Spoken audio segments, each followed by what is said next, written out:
Hi, I'm Sahana. I'm Megana, and this is Shankari. Our co-host and co-producer.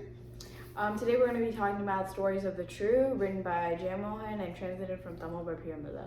Stories of the True is a short story collection about Dharma, or Aram, as the title of the book is in Tamil. Aram or Dharma approximates to truth, so the book covers the different facets of truth through different people's eyes, as it tells a bunch of short stories from perspectives of different people. Yeah. It's all about them discovering the truth, experiencing the truth, carving their own truth. All these stories revolve around people finding their truth. And so we chose two stories that we really liked from this book, and we wanted to discuss them today.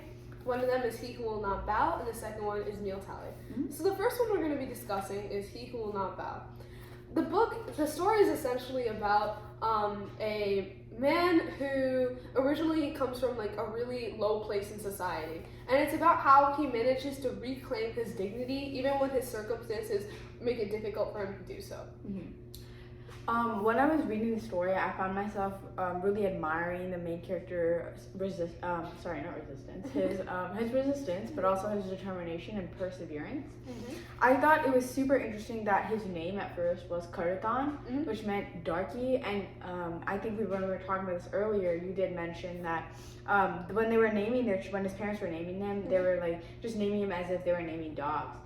Right, so that name didn't hold any value. But then towards the end of the story, he really makes that name his own and becomes Ane Karatan, which means dark as an elephant, which in my mind just produces this image of power and majesty that he was able to create for himself. One of the main plot points of the story is the main character's interaction with elephants. So initially in the story, he's a farm worker, right?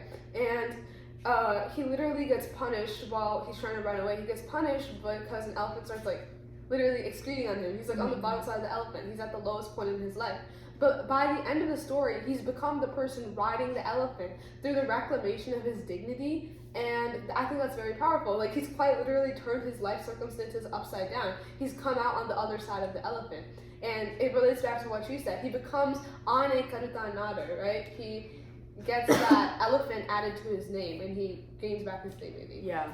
Like, just the idea, like, in the beginning of the book, when, in the beginning of the story, my bad, when he's, like, talking about how his family, so his family, he was born to, like, a certain clan or caste that was, like, very low in society, like, societal stereotypes said that they were pretty low, and his family kind of accepted that and said, like, because we were born into this class, there's really nothing we can do, we have to live with it, this is our, like, cards in life. Mm-hmm. This is the cards we've been dealt, and we have to deal with it. But he said no, like, absolutely not. And he was like, I deserve better. I know I'm a smart person. I know that my the way I was born, like the way of life I was born into, has nothing to do with my intelligence and how much I can achieve. Yeah. And meeting Nesamani really, like, again inspired him to do more. Yeah.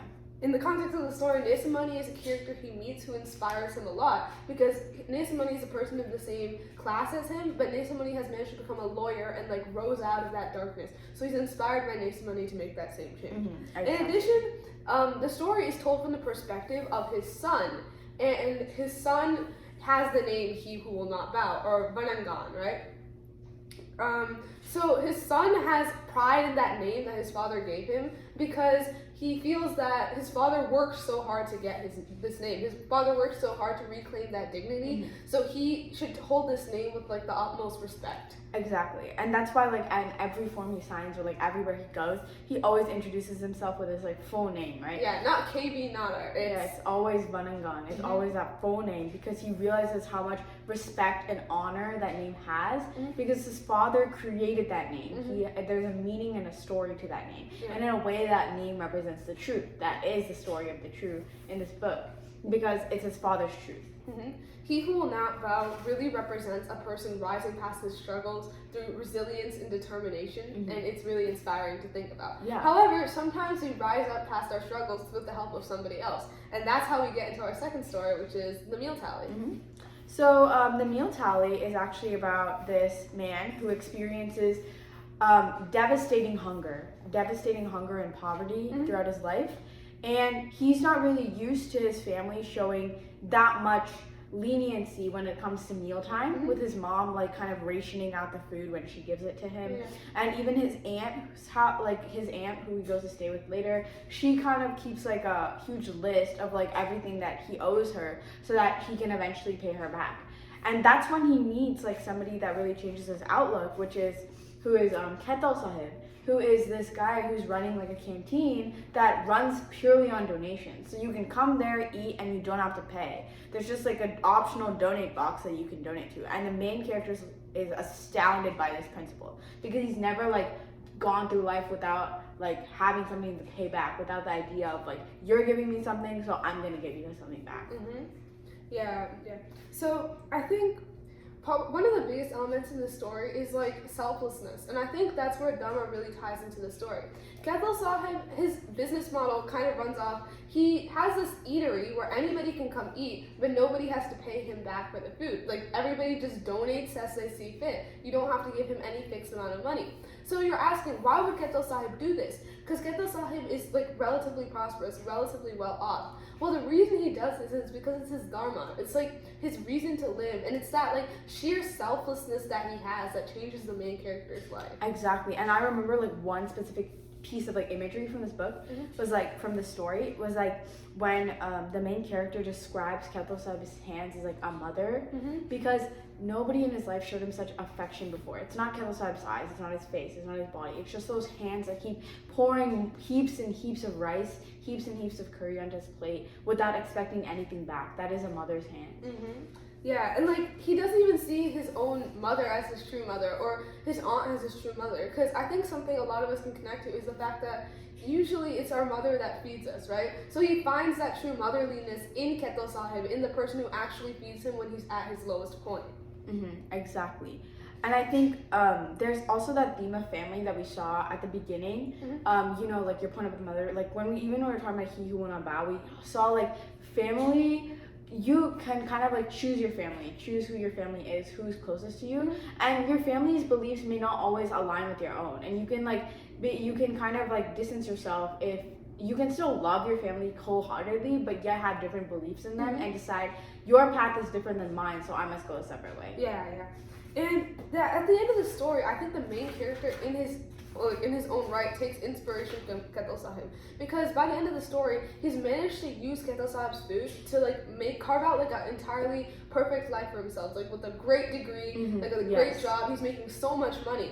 But the first thing he does with his first paycheck is that he gives the entire thing to Ketal Sahib, and instead of marrying any like well-educated girl he marries his aunt's daughter, because he realizes that his aunt at that point is like destitute. She's like in complete poverty, and she's like, I need someone to take care of my daughter. And although his parents suggest, hey, let's just give her some money and be done with the issue, the main character decides, no, I'm gonna marry her because that's like the right thing to do. And it's that determination that he got from Ketal Sahib. He realizes that not every interaction has to be transactional, and that like even though his aunt like abused him in the past, he's not really doing it for her, but like more for like her daughter's sake, and that like I can provide her with a good life that she may not be able to get anywhere else. And I think he realizes like he was so hungry at the beginning of this book. What really moved me about this book was the description of hunger and how he is when he gets like that full meal from Ketal Sahib for the first time. I was almost like moved to tears basically, because the way he was describing such like a warm steaming plate of food and that feeling of just like